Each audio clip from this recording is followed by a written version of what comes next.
What's up, everybody? Welcome to the latest episode of Games Up Podcast. My name is Cameron McCulloch-Keeble, and it's just me this week because of all sorts of scheduling commitments and things, but hopefully that won't be much of a problem because I'm bringing you some interesting news and potentially a bit of interesting speculation as well. So let's get down, as we do every week, with the news, and we start with a massive update for Pokemon Go. If you are a player of Pokemon Go, you're probably aware of this already, but maybe if you're not a player, you aren't. Pokemon Go recently got a very big update to its gym system, which is how you get free coins within the game to sort of circumvent the microtransactions. It's their equivalent of a daily spin, the kind of mechanic that you get in other games where you get free coins for doing something. Well, this is their equivalent, and it's by battling and defending gyms. Well, the gym system got a massive update this week, which introduces new types of gyms. It introduces a new way to get into them, and it also introduces raids, which will eventually introduce legendary Pokemon like Mewtwo and the legendary birds and so on and so forth.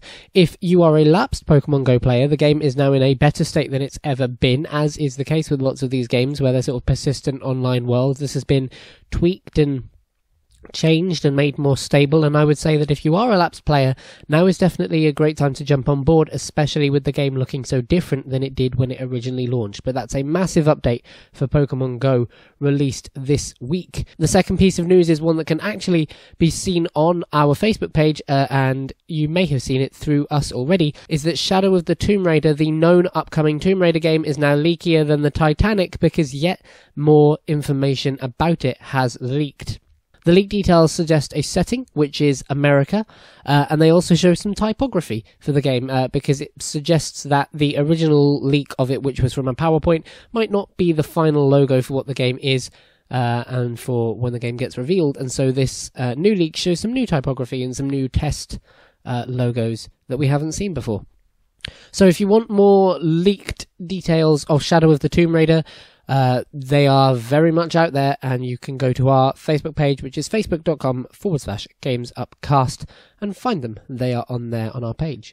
The third and penultimate piece of news this week regards Crash Bandicoot. There is still no word on whether this is exclusive or a timed exclusive. Just quick thing here, tut.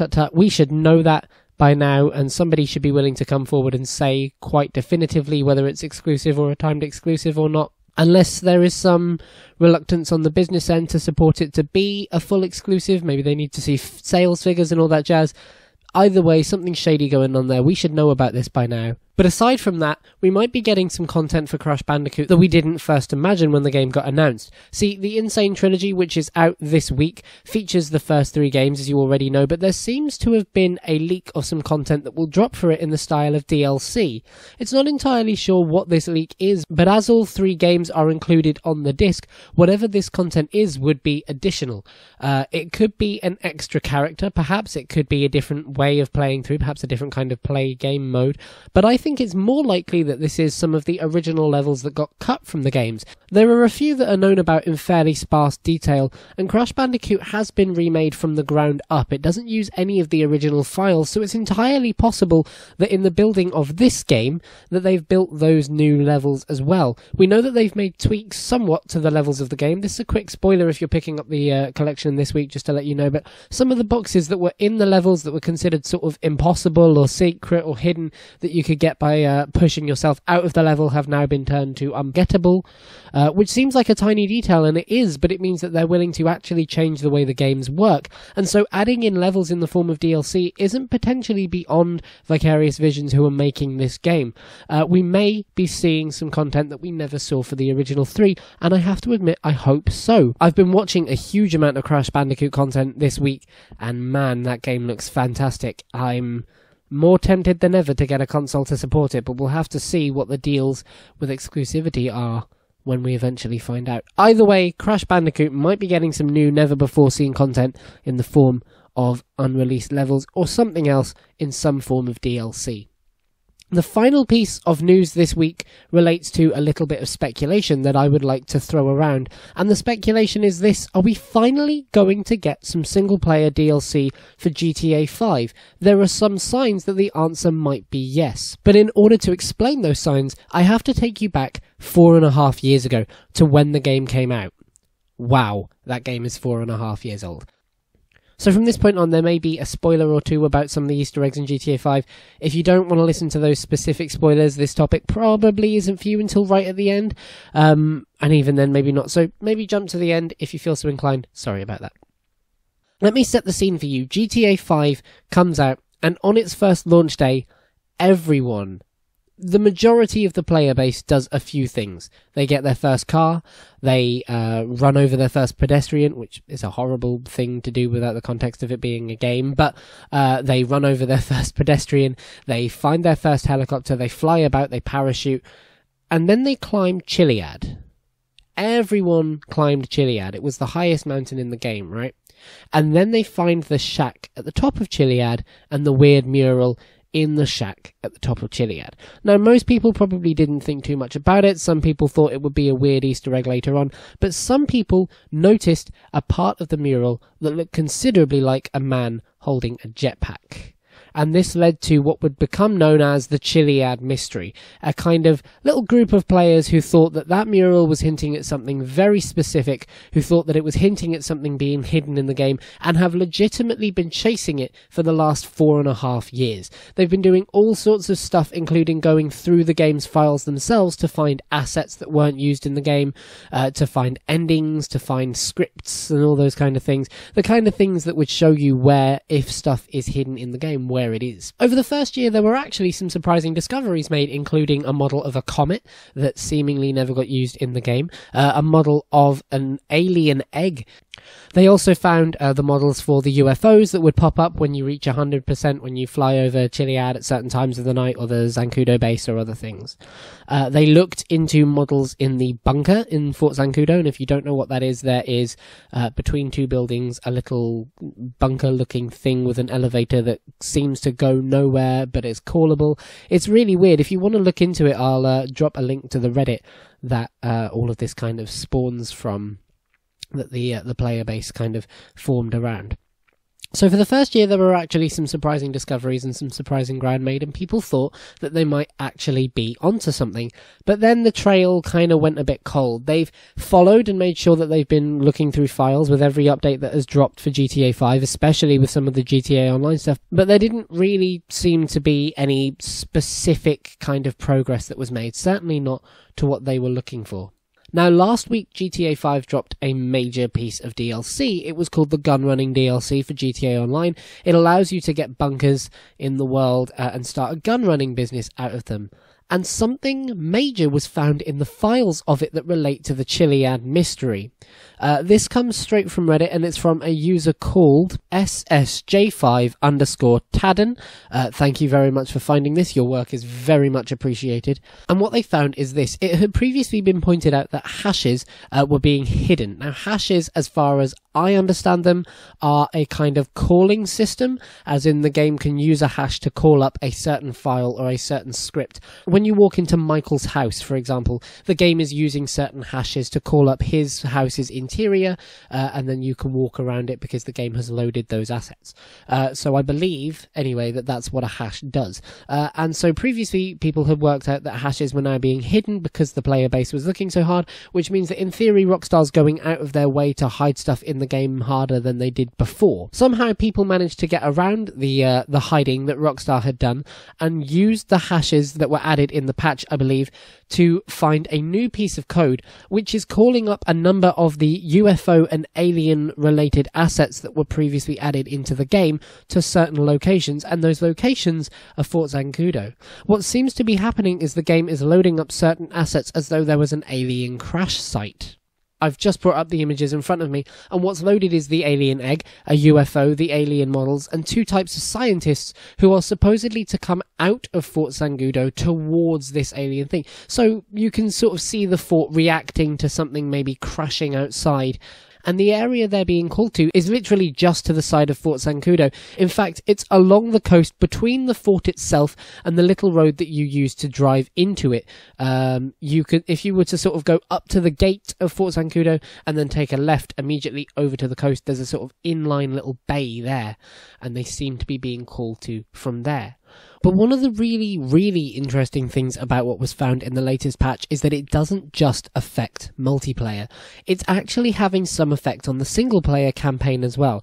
Now this is going to be a little bit difficult to explain, so you'll have to bear with me for a second, but let me explain it like this. Firstly, the scripts that are found are not happening in certain online gameplays, for example. They're not in team deathmatch, they're not in races, they're not in missions, they're just in the world. They're just in the single player world, which means there's as much chance that they appear in the single player free world as the multiplayer free world, because it loads it from the same assets. It wouldn't make any sense for the game to be developed twice for single and multiplayer. It loads it from the same assets but just hosts it on a server. So it's entirely possible that what was found is found both in the multiplayer and the single player. It was just added in the gun running patch. To add to that, there is actual links between the single player and the multiplayer.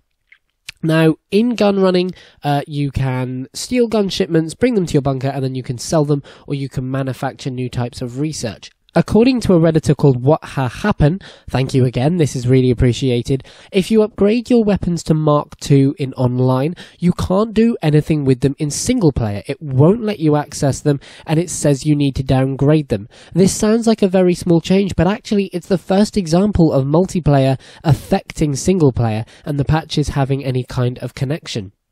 The final thing, and this is really interesting, this is a major spoiler for GTA 5. If you haven't played through the game yet, or you don't know about certain ways you encounter the aliens, you've listened to this point so you know there's aliens, but if you don't know about the way you encounter the aliens, and you still plan to play through it, maybe give the next 30 seconds a miss. If you don't, it's not a major spoiler in that it'll ruin the game. Obviously, the game is far bigger than this, but if you want it kept for the time you play it, skip the next 30 seconds. If not, stay with me. So, everyone probably remembers the mission in the game where you get drugged by your son as Michael, and then you get abducted by aliens who probe you, and then you fall back to Earth because you're high.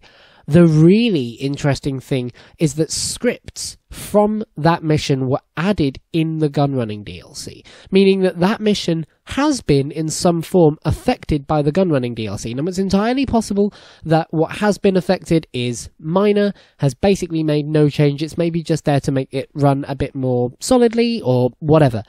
But it is there. The change has been made, and in a mission so heavily featuring the aliens. Kind of weird, right? I know I'm sounding a bit tinfoil hatty, but I have a bit of speculation that I'd like to throw your way. I think this is the first sign we have seen of a major GTA single-player update. We know that the update was developed. Rockstar, for a number of years, suggested that they had a single-player first approach in mind, that there was always going to be GTA 5 DLC, and we even know that the three voice actors who make up the three main characters, Trevor, Michael and Franklin, worked on it.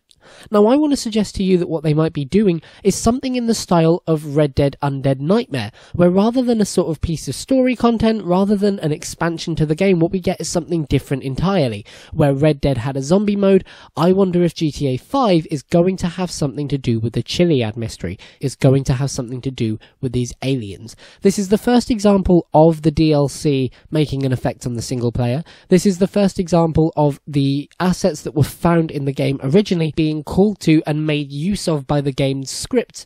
And it's also the first example, as far as I can tell, of a mission being specifically called by the game from scripts added in a DLC. Sorry, that got a bit ropey there.